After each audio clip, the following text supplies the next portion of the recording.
Dave knew something was off from the moment the knife sliced into the turkey, but he put it out of his mind as he served the meat to his guests. It was nerves, he told himself. This was their first year hosting the family Thanksgiving, his family and his in-laws both being in attendance, and as Dave tasted the expertly cooked bird, he set his fears to rest. It was delicious, one of the best turkeys he'd ever eaten, and he pushed the mashed potatoes onto the golden flesh as he shoveled it into his mouth. The table had been lengthened for their guests, and the whole clan sat around as they talked, laughed, and ate. Dave looked around at the gathering and was glad they had agreed to host this year. Normally, Thanksgiving was a hectic time for his family. They would start their day at 7:30, getting the girls ready so they could leave by 9 and arrive at his parents' house by 10. They would visit for a little while, having an early lunch at 11, leaving by 1 to arrive at her parents' house by 2. After some socializing, they would eat turkey dinner at 4, and she and her mother, sometimes with her younger sister in tow, would go out to hit the Black Friday deals while Dave and his brother-in-law Terry watched the kiddos. By the time they got back, Dave was exhausted and still stuffed from dinner, and God help him if his office didn't give him the next day off, because he'd be good for little after all that. But that was before they'd bought the house. The house was so big and beautiful that it had just made sense to host both families and be done with it. Dave's mother was already planning to join the Black Friday festivities with Sylvia and her family, and Dave was looking forward to putting on his pajamas and relaxing after the meal was finally put away. The kids could play in the backyard or rest in the living room, the adults could get comfortable or head out to shop, and Dave could rest a little instead of going non-stop all day. Yup, Dave thought as he poured more gravy on his turkey, this year was gonna be different. It wasn't until he started putting away the leftovers that he remembered that funny feeling he'd got when he sliced the bird earlier. The green bean casserole, mashed potatoes, rolls, corn, and even the pumpkin pie that remained had been easily stored in Tupperware containers, so they could either go to various houses with his family members, or be returned to the fridge to make sandwiches and plates for the next few days. Dave was in his comfy pants, the sweats he liked to wear while he watched football or did house chores, and as his belly pushed at the waistband, he was once again happy that he didn't have to ride out the rest of the evening on his in-law's couch while his belly pushed at his jeans like a bloated whale. The electric knife buzzed as he cut the turkey, putting the pieces into an extra-large Tupperware. There was more than he'd expected, especially considering how much his guests had put away. Terry was currently snoring on the couch, his overshirt unbuttoned to reveal the rise and fall of his swollen stomach. Terry had eaten 4 helpings of the turkey all by himself, and between the lot of them, they should have eaten several turkeys. When the Tupperware was full, the lid barely closing on the almost 3-gallon container, Dave furrowed his brow at the still mostly whole turkey that sat on the counter. Halfway through filling another container, he heard Sylvia come back from her shopping adventure. "Well," she said, shopping bags fluttering as she came into the kitchen, "I had to knock some old lady over, and I'm pretty sure my face is hanging somewhere in a Walmart backroom of people to throw out, but I think I got everything on our kids' Christmas list." Her joking smile turned into something more akin to, "Really?" as she saw Dave putting away the turkey. "Had a little nap before you started on those leftovers, huh?" she asked playfully. "Nah," Dave said, his attention on the turkey as he carved a long piece and tossed it into the bucket. "I've been carving for hours." Sylvia whistled as she looked at the huge container of turkey already in the fridge. "My goodness, I guess my turkey wasn't up to par." Dave shook his head. "Watch this," his face very close to the area he had just cut off the turkey. As Sylvia turned her attention to the bird, it was hard to miss as the flesh grew back into the spot he had just cut. Sylvia let her mouth slip open, casting a glance at the kitchen door as her sister tried to coax Terry off the couch so they could return home. "What the hell was that?" "I was hoping you could tell me. Where did you get this turkey?" "From Kroger. Same place I always get it." Dave went to the garbage, digging out the plastic covering and reading the label. It looked normal, a thin, flesh-colored bag with some plastic netting inside to hold the bird, but the label looked different than he was used to. A large Technicolor sun was rising up behind a barn, and the words Bright Farms were visible before it. Bright Farms wasn't a brand that Dave was familiar with, but as he watched Sylvia cut slice after slice off the turkey, he had to say it was a brand that was growing on him. Sylvia laughed at the large Tupperware as it bulged with bird meat. "Weird, but in a good way. What do we do with all this meat?" Dave shrugged. I'm sure this is just some kind of fluke. We'll enjoy it while it lasts. Do we put it in the fridge, you think? Would that ruin it? She asked, indicating the turkey. Dave just shrugged again, and the two made room for the almost full turkey as they closed everything up and went to bed. Dave figured that putting in the cold would end whatever good fortune they had had, but he hardly wanted to wake up to a rotten turkey. Besides, it couldn't last forever. Ugh, turkey again? Ella asked, moving the turkey around her plate as she glowered at the golden meat. I like it, said Claire, their youngest, as she spooned mashed potatoes onto her plate. It's yummy. There are starving kids right here in town, Els, Dave said good-naturedly. Might as well eat. Wait, Ella said suddenly. This isn't the turkey from Thanksgiving, is it? Dave looked at Sylvia, the two sharing a look that their oldest daughter definitely noticed. That's disgusting! Thanksgiving was 2 weeks ago. There's no way it's still good. It was actually closer to 3, Dave realized, but time had done nothing to stop the turkey from coming back. Ella had raised an eye when she saw the thing sitting in the fridge still.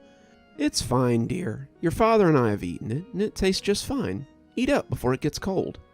They had put it in the air fryer to heat it up, but it always came out just as crispy and golden as it had the first time.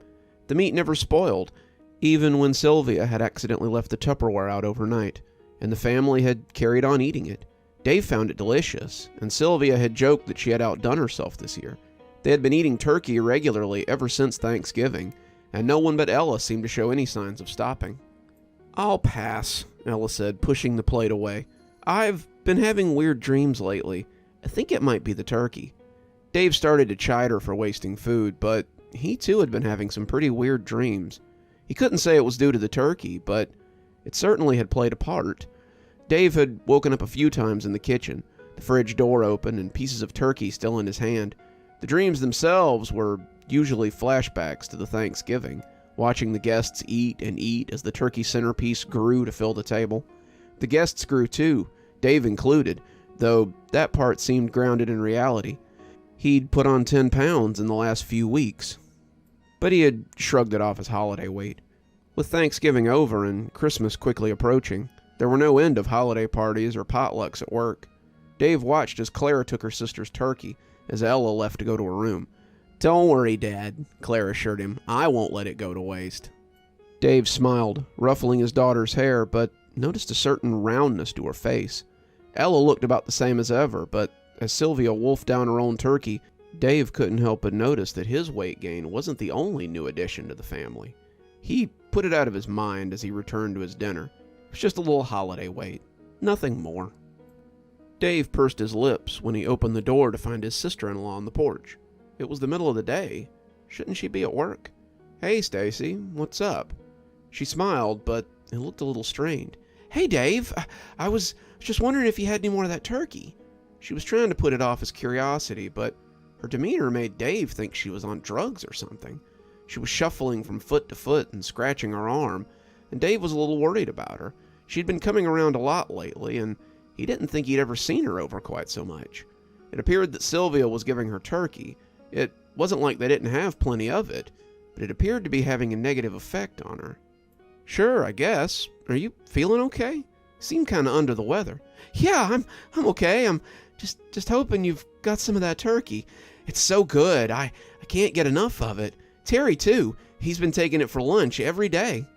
As she followed him inside, rambling all the way, Dave noticed that he wasn't the only one that had put on a little holiday weight. Stacy had never been very large. At 4'11", she might have weighed 100 pounds the whole time Dave had known her, but now it was clear that she'd been eating more than usual. Her stick-thin frame was getting a little pudgy, and Dave wondered again if it had something to do with all the turkey they were eating. She followed him to the fridge, and sure enough, the turkey was still there in all its glory. The whole bird sat within as 2 tubs of meat sat on either side like silent sentries. He reached for the smaller tub, but changed his mind as he reached for the 2-gallon instead. He could always carve some more. If she had enough, maybe she wouldn't need to come back for a while. The thought was strange to Dave, but he suddenly found himself feeling very protective of the turkey. Stacy looked at the Tupperware of meat as if Dave had just handed her a stack of crisp $100 bills. Thank you so much, she breathed out, sounding relieved as she hugged the container to her chest. She left in a hurry after that, saying they would see them at Christmas for sure, and Dave was left wondering what the hell had just happened. As he watched her go, Dave suddenly wanted to call her back. He wanted to stop her, to tackle her, to take the turkey back, and as he closed the door, he ran heavily back to the fridge, his mind crying out for the delicious meat. He sank his hands into the turkey, pulling out chunks as he pushed it into his mouth. The turkey continued to refresh itself between each bite, the gouges growing before Dave's eyes, and when he sank to the floor at long last, he felt a sense of fulfillment that he'd never felt before. He was showering that night when he noticed the first of the bumps. He felt them through the washcloth as he soaped up, and his fingers shook a little as he dropped the wash rag. They were under his arms, a large patch that stretched down his side, and when Dave checked them in the bathroom mirror, he was shocked. He had thought maybe they were a rash, but the bumps looked less like pustules and more like lesions. The little bumps seemed to be spreading, and Dave didn't like the scaly patches of skin between them either. "What the hell?" he breathed, shivering as his fingers slid over the spots. It felt kind of nice, tickly even, but Dave made a mental note to call the doctor the next day. He'd been meaning to talk to Dr. Malcolm for a while anyway. The weight gain he was experiencing had gone beyond the normal holiday pudge, and the dreams were becoming worse and worse each night. The guests at the table now seemed to be changing before his eyes, eating the turkey as they grew round and squat, their limbs shrinking as their bodies twisted. Their skin would brown, crisping until it looked burnt, and as they all turned to look at him, Dave would come awake with a start. He was becoming worried that there might be something in the turkey that was affecting them negatively. He had noticed Claire and Sylvia seemed to be getting rounder as the days went by, and there was definitely more waddle to their gait than actual stride. He could see himself getting stouter as well, and with the exception of Ella, he felt like all of them might be experiencing a certain amount of binge eating. He could see his family fattening up, but for what? Dave thought for the first time then about getting rid of the turkey, but he wondered how his family would take such an action. Ella would be elated. She'd been cooking her own food to get away from the constant stream of turkey, but Sylvia and Claire would be outraged. They had turkey for breakfast, lunch, and dinner most days, and Dave realized that he was just as guilty. What had started as a cost-saving measure had become an obsession, and Dave wasn't sure he could bring himself to part with that cursed bird either. As he climbed into bed, something made all the more difficult as he had gotten fatter. He put his hand on something coarse that had made its way under his pillow. As he rolled under the covers, Sylvia already snoring beside him, he pulled it out and was surprised to find a handful of feathers under his pillow. He checked his pillow, thinking maybe there was a hole in it, but he couldn't find a source. He was tired by the time he got done and decided to get some sleep. He'd make an appointment tomorrow. Maybe Dr. Malcolm could shed some light on all this. Dave felt the phone shake in his hand as he made the call. The phone number to Bright Farms had been easy enough to find, but as it rang and rang, Dave became worried that no one would pick up. They had to have answers. They had to be responsible for this turkey, after all. Someone had to have some answers, otherwise Dave thought he might just go crazy. Dr. Malcolm certainly hadn't been able to give him any. Dr. Malcolm had only offered more questions. "I don't know what to tell you," Malcolm had said, running his hand over the bumps as he pressed against them. Dave had shuddered. The bumps had spread to his back, and he felt humiliated by the whole experience. He'd been sitting in his gown, 50 pounds heavier than the last time he'd been here a few months ago, feeling like a freak as the bumps covered his ample flesh.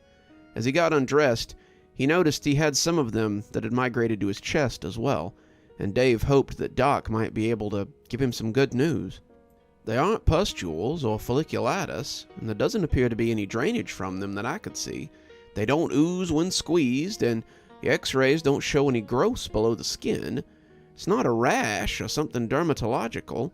I can't really tell what's going on, but it almost seems like..."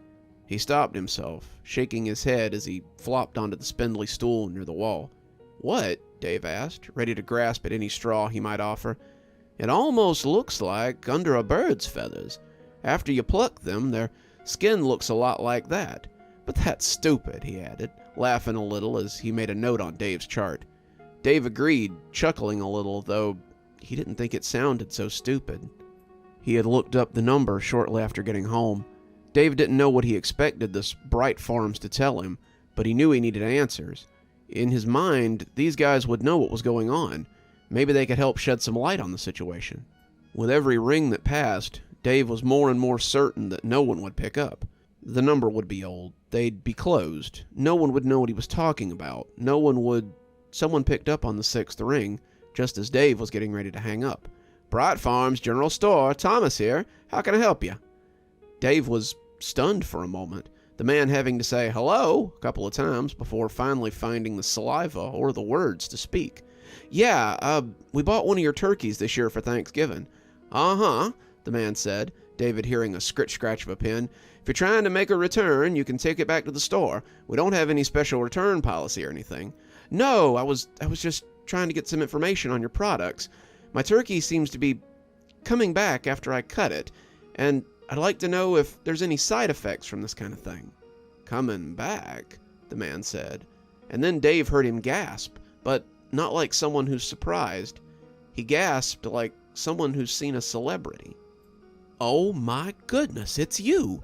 You're one of the chosen ones. I've never got to meet one of you before the change. This is amazing. It's an honor, sir. I hope you know how lucky you are. He only chooses a handful every year, and it happens to less than 1% of all those that buy our birds. What are you talking about? Dave asked, not sure what to make of all this. Oh, I'm sorry. It's been 3 weeks. I assumed you'd have already noticed some changes.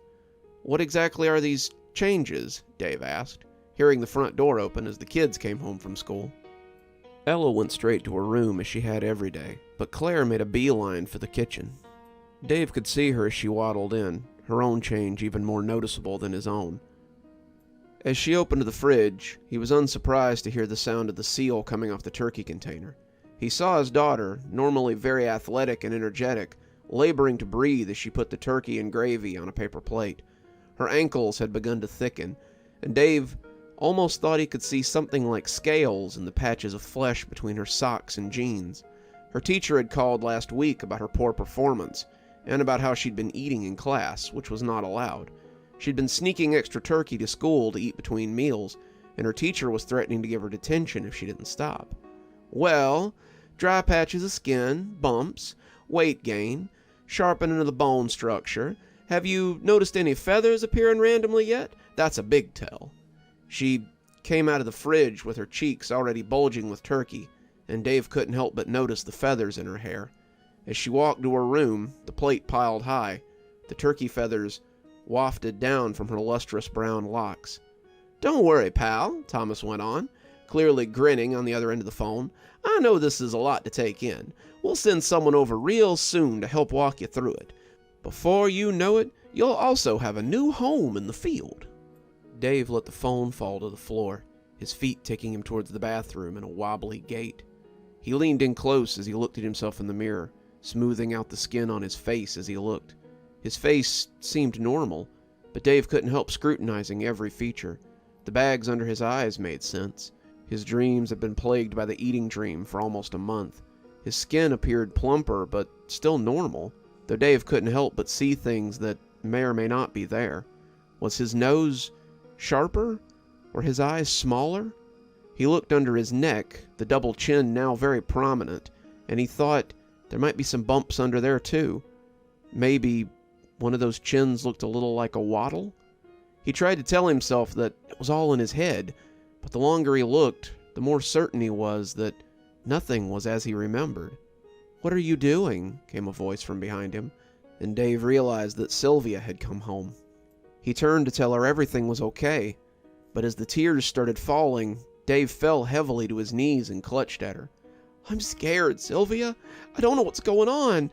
I'm changing, and I don't know what... But she put a finger on his lips, and she stooped down, bringing her face close to his.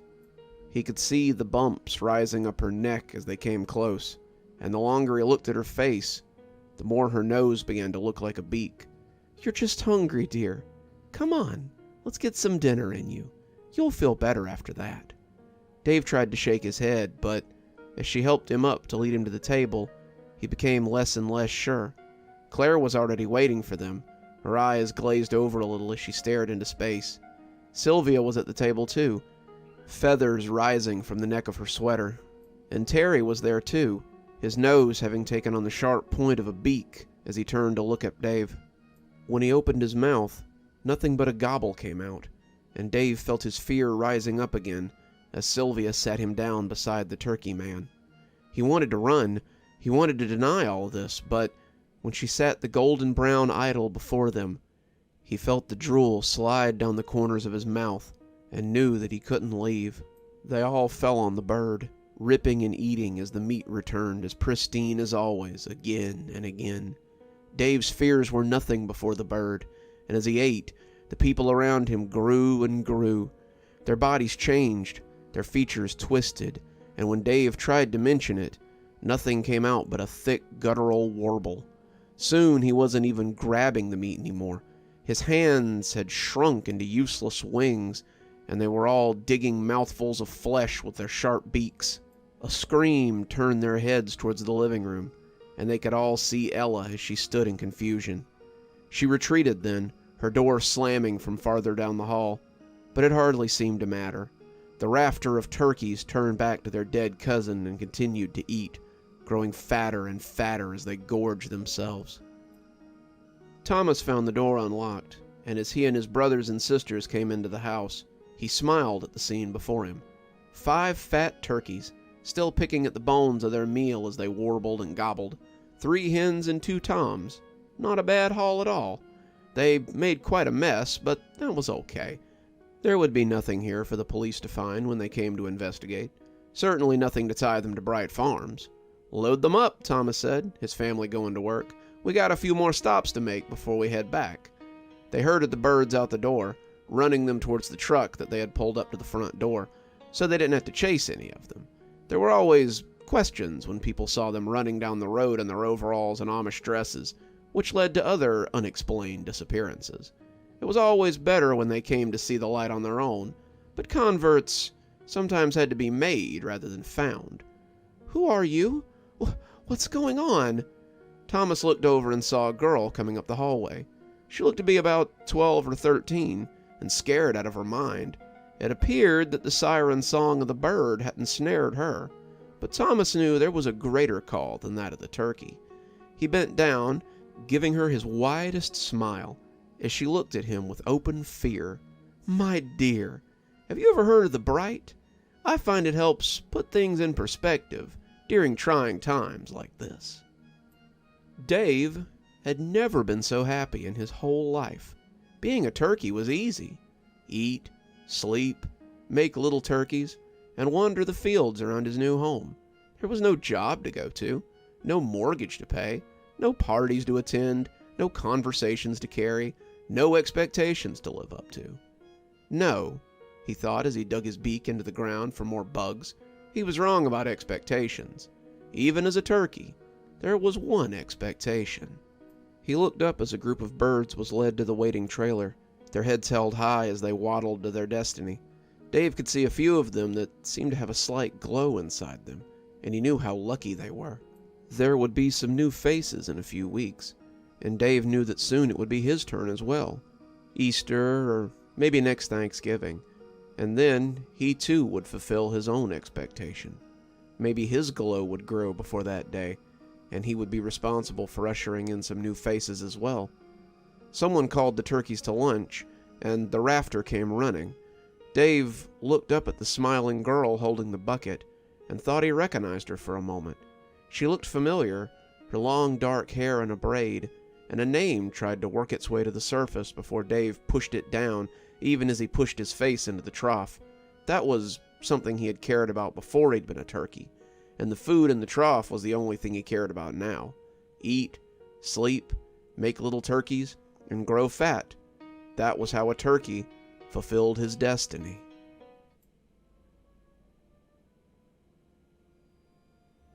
Good evening, everyone. It's me, Dr. Plague. Thank you so much for joining me for tonight's story, and a very happy Thanksgiving to everyone.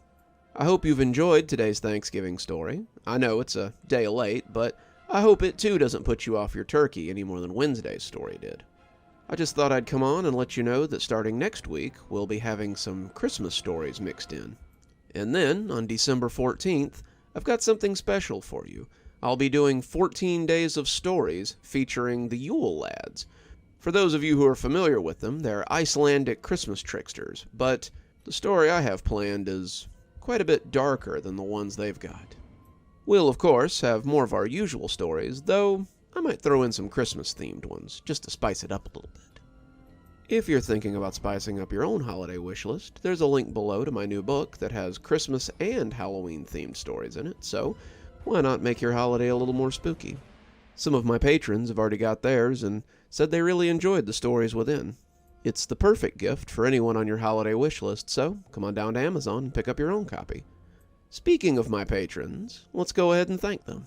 Thanks to Janet and Winters for being our Spooky Skeleton tier contributors. Thanks to Xaronan, Emily Coltsfoot, Martha, Marianne Schuler, Jennifer Damron, and Tyler Parker for being our Ghostly Reader tier contributors. Thanks, guys. We just couldn't do the show without you.